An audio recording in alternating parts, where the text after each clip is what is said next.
I'm Alana Burke, CEO of Your Life's Workshop, coach to entrepreneurs and solopreneurs across dozens of industries, and host of Good Business.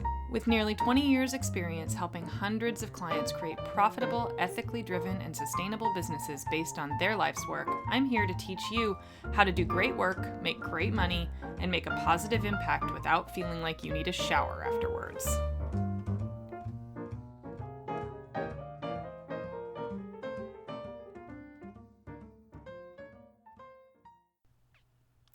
Hi, everybody. Today's episode is all about the sort of counterintuitive idea of why over-delivery is a really good way to not get asked back for more work. So first off, I know this sounds really counterintuitive. I know this sounds really backwards. We all think that doing our best and giving more than people ask for is a good thing. And in some ways, it totally is. Things like adding extra value to something you do is fine. What I'm talking about more is when you completely blow the scope out of what you were doing out of the water, right? It's one of the hardest things to identify when you're trying to figure out why no one seems to hire you twice. I mean, it's so easy to be like, I went so far above and beyond. Why wouldn't they want me back? Which makes sense on the surface, right? Why wouldn't someone love paying for one thing and getting way more? Because of a whole bunch of reasons. And I'm going to run down a few of those for you right now, mostly related to a total lack of perspective on your part. Sorry, but true. And what you're actually saying to the client, well, let me back up for a second. We're going to go through reasons and kind of both when you do the thing, what that thing says to the client themselves, okay? So first off, politics. Let's say you're a designer and you get hired to work on some creative for an ad campaign. You do the job, and then you also send a dossier of how they can better design their social media graphics. But what you didn't know is that the CEO has a passion for social media and is doing all of those herself.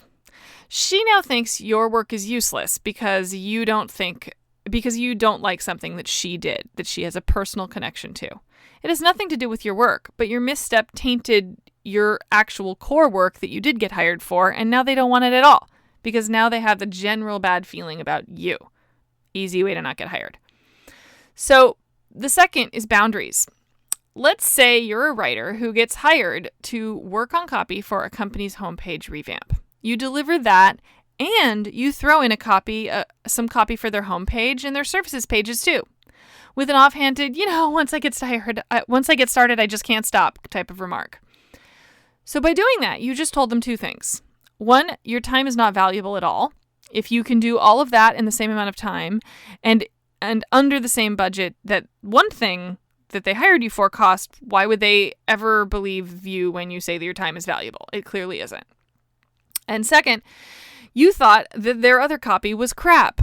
What if they just spent a small fortune on getting all of that redone and it was done with goals in mind that you're completely not privy to? Because that's not what you were hired to do. So third on the list is budget.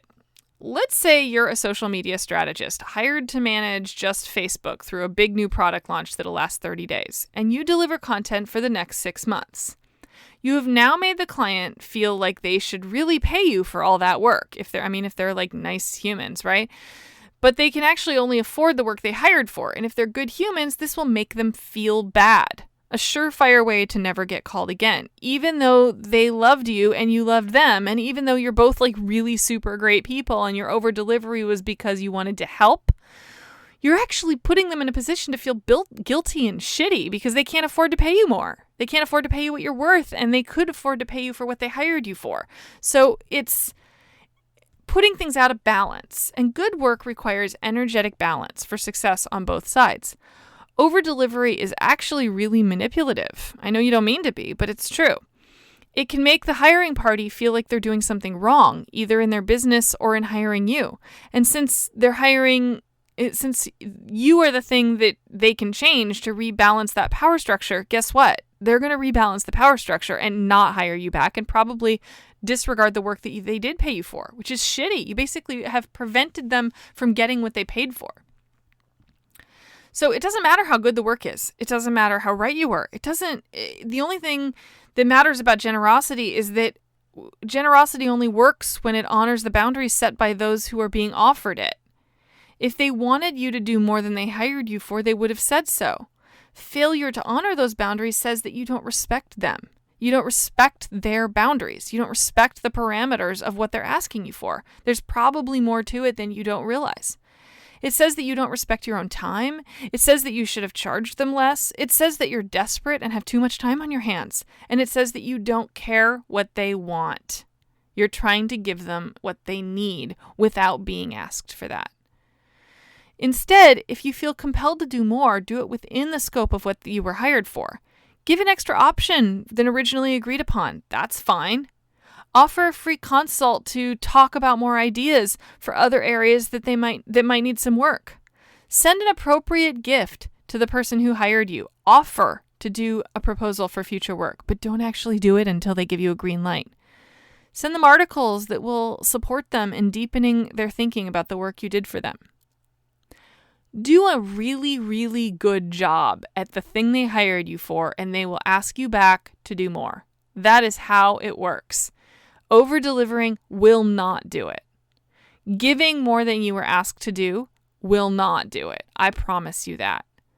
So next time when you're trying to think about how to close a job, close it by finishing it, right? That's it. Do the job, do it well, deliver on time, and then offer anything that you can do. Any other services should be on the heels of that, but let them soak that in.